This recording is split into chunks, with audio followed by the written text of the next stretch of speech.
Volunteer management is ultimately a personal growth path. If you choose, it's a path of self-discovery. It's an accelerated path when you have lots of volunteers demanding your attention, coming to you with an infinite number of issues and skill levels, motivation levels. But if you look at it, and this has been the advantage of doing a specific high-intensity 5-day festival for 10 years in a row. At a certain point, you learn to look at everyone as a mirror to yourself, and you stop projecting. When you project your stuff on another person, and perhaps some of you are familiar with the idea that when someone triggers you, it's really your stuff. And how many of you are familiar with the principle of ho'oponopono? That's awesome. This will serve you so well. What quantum science is beginning to bring to our awareness collectively is that when you start to see the world through this lens, that you are another me, and that we create our experience based on our beliefs, that the world is not as solid and relationships are not as fixed as we think they are, then you have this amazing opportunity to break free from the struggle, from the resistance, from the limitation. Now, I'm not a cultural practitioner, and my capacity to explain the principles of ho'oponopono would be very limited, but in essence, it's an attitude of self-forgiveness. It's an attitude of non-judgment. It's an ancient South Pacific Islander problem-solving methodology that was practiced for hundreds of years. And in this day and age, it is such a practical and important tool, especially for a volunteer manager. So just the fact that you've signed up for the course, this personal growth course called Volunteer Coordination, and are willing to look in the eyes of everyone you come in contact with, supervisors, colleagues, your biggest challenge. What happens when you get knocked out of the canoe, and what some of the potentials are, because those waters can be shark infested, which is obviously just metaphorical to our own shadow and the things that can eat us up on the inside. But it's important to develop skills and tools, whether it's meditating, breathing, counting to 1,000, whatever you have to do in order to stay in the canoe. The other aspect of the canoe metaphor I find very helpful is that sometimes when you're going through the gut-wrenching pain that I went through with this accusation by this volunteer, that I had gone out of my way to support because they were a last-minute schedule, etc. Sometimes when it feels like your canoe is being carved without anesthesia, it's being deepened. You're increasing your carrying capacity.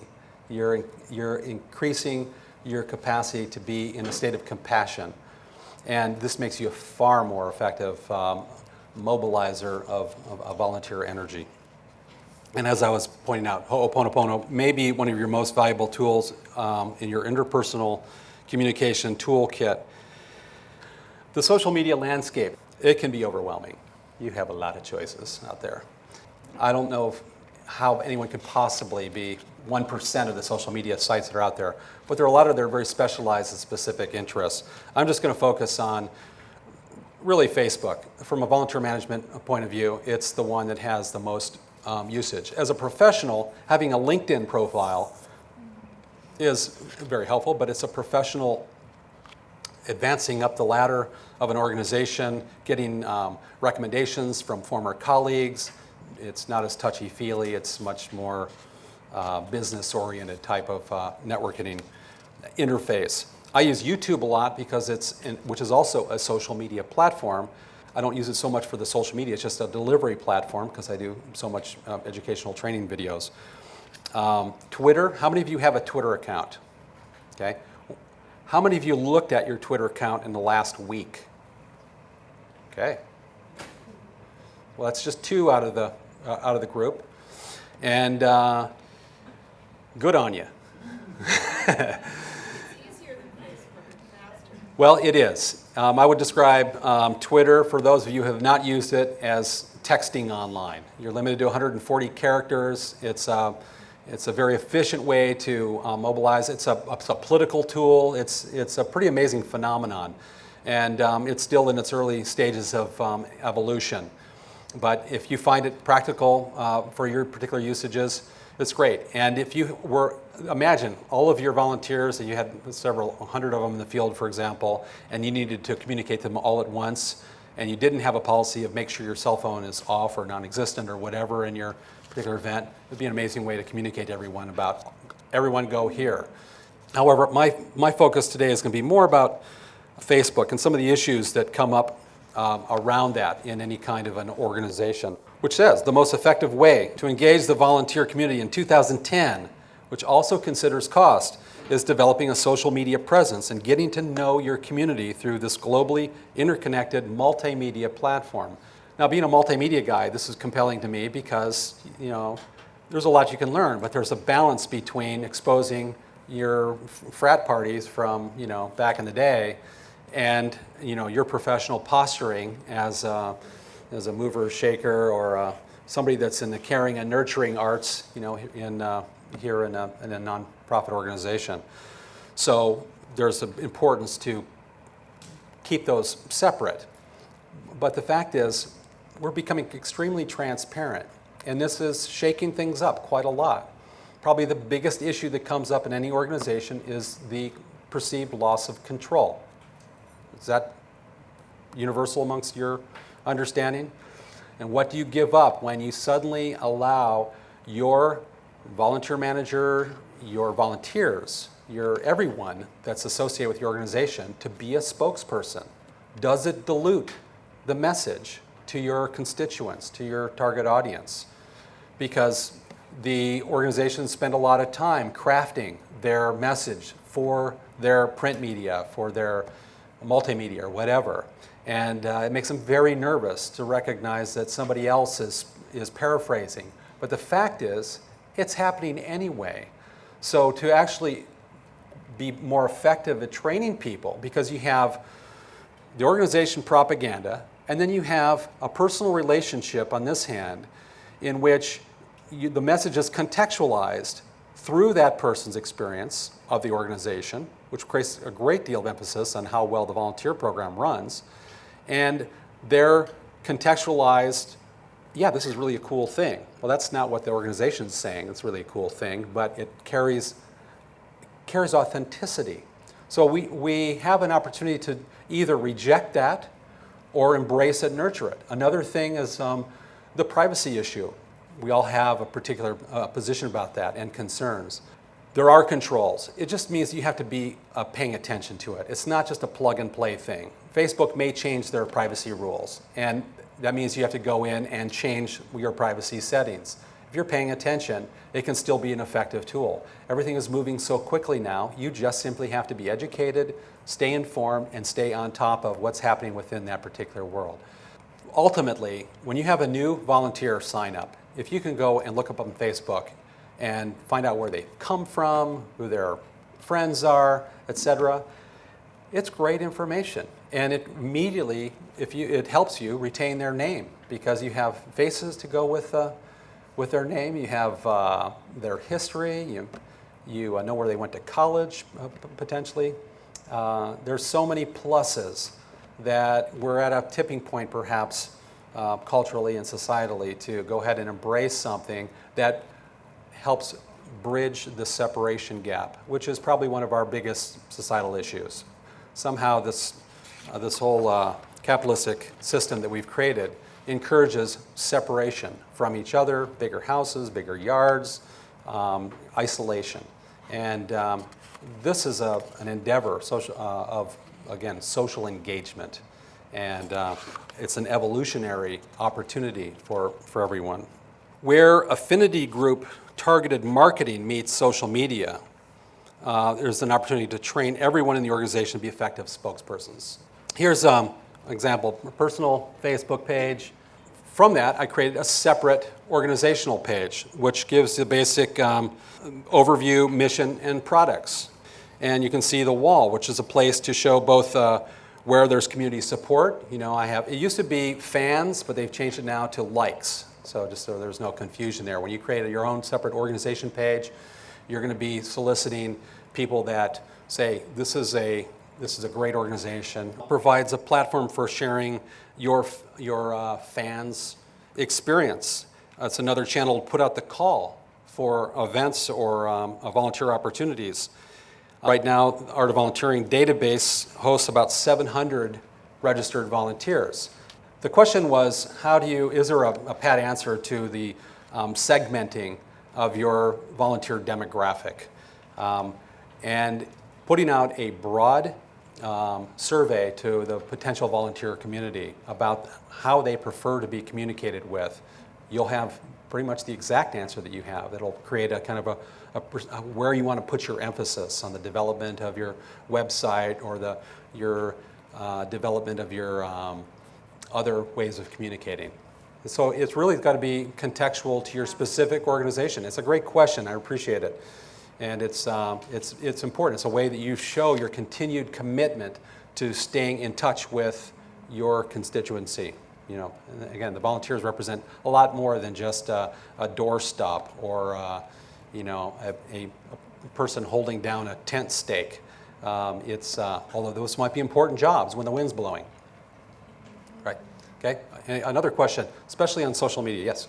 It's a little more technical, but it's on social media. So let's go on the assumption that our nonprofit organization has a Facebook page. Yes.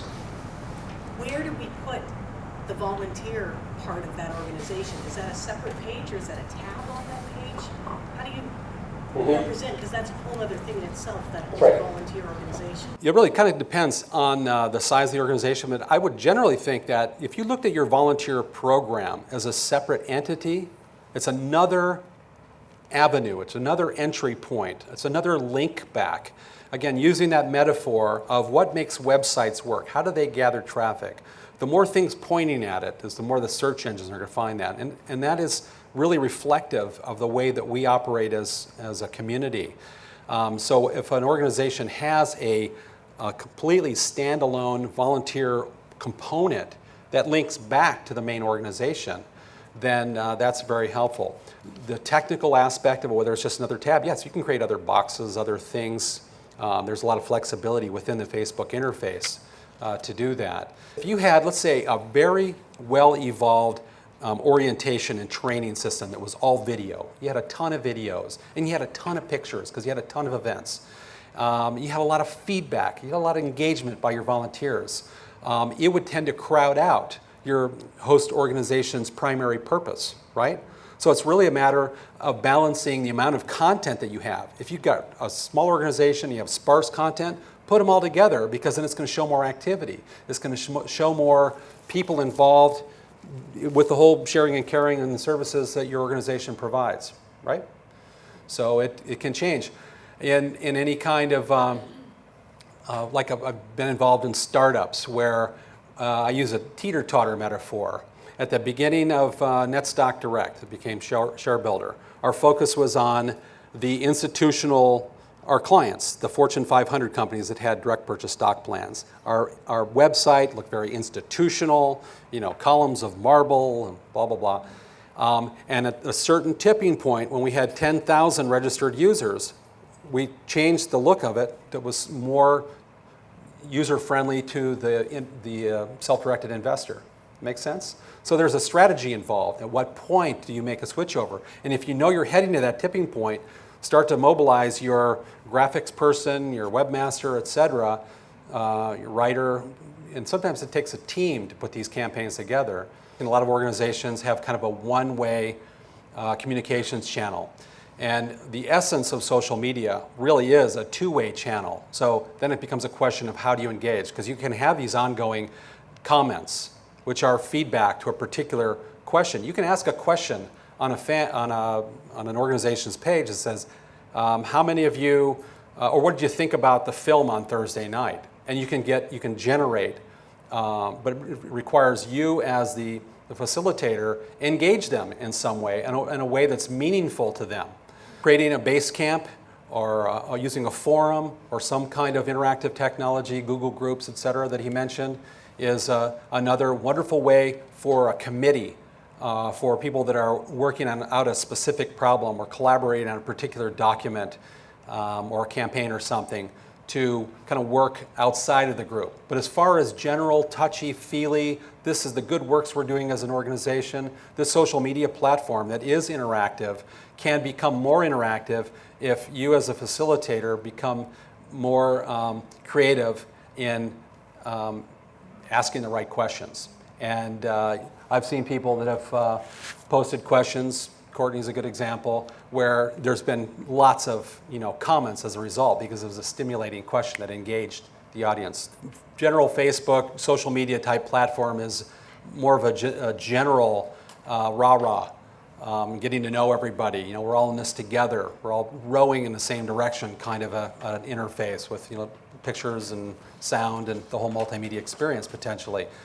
But for the actual task-oriented, moving the wheelbarrow up the mountain, you need to kind of go into more focus. There's some other things that are shifting. We've all mastered email now. And then we've also been inundated by e-newsletters. E-newsletters that have a automation function using some kind of an auto response module, are a way when somebody initially engages, signs up for your newsletter, you can have an automated response to them so that you are hopefully not inundating them with it, but you're keeping your brand at the top of their mind and you're giving them a variety of different ways to engage with your organization. I'm experienced for myself and seeing a lot of other people seeing a shift that the Facebook interface is when you send a direct message to someone or you send, depending on your settings, it's starting to replace email in some cases. And even the e-newsletter is becoming a little bit passé because so many people are using these electronic newsletter and email address management systems, which also have survey modules built into them. So, and again, another way to engage your particular audiences. All of these tools that are evolving very quickly are extremely useful. And the bottom line of this whole discussion is use them, embrace them, jump into the game.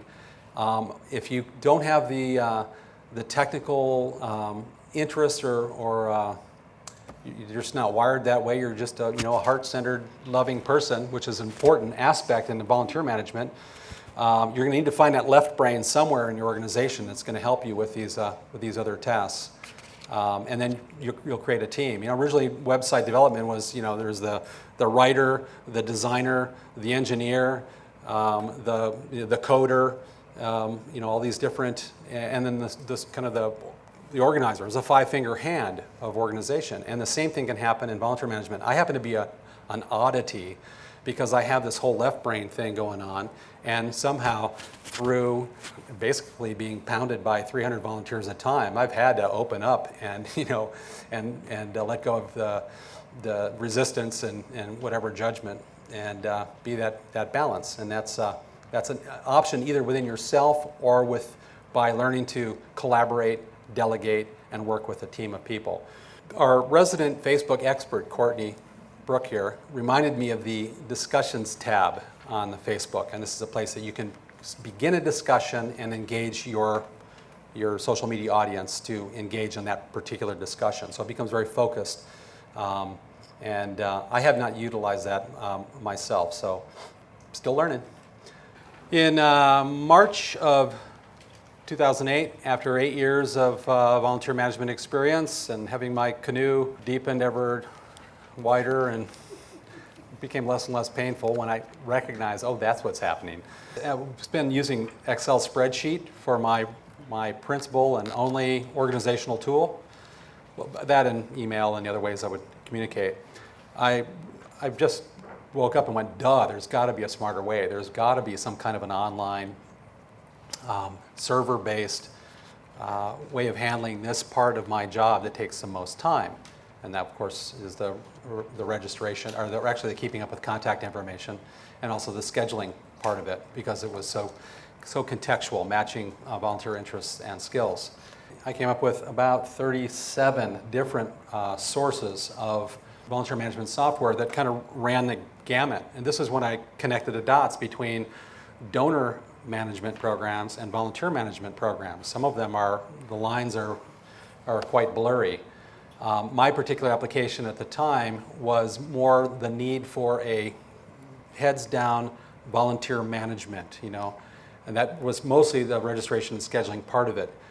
I narrowed my search down to one particular company and their suite of software. However, and I'm going to demonstrate that purely for the purpose of you understanding what a volunteer management system can do.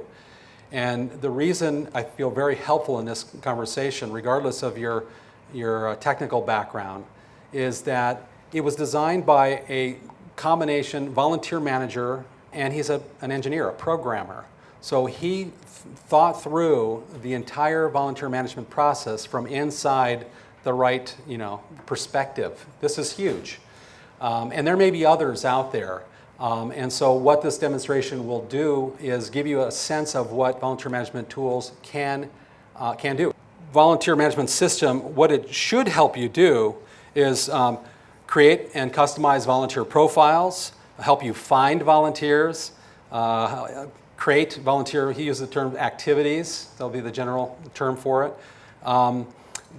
Customize the activity profiles, manage the scheduling regardless of whether it's something that happens every day, that must happen at no specific time in between specific days, happens on a weekly, monthly, annual, whatever kind of parameter that you need, it's got to have that flexibility built into it.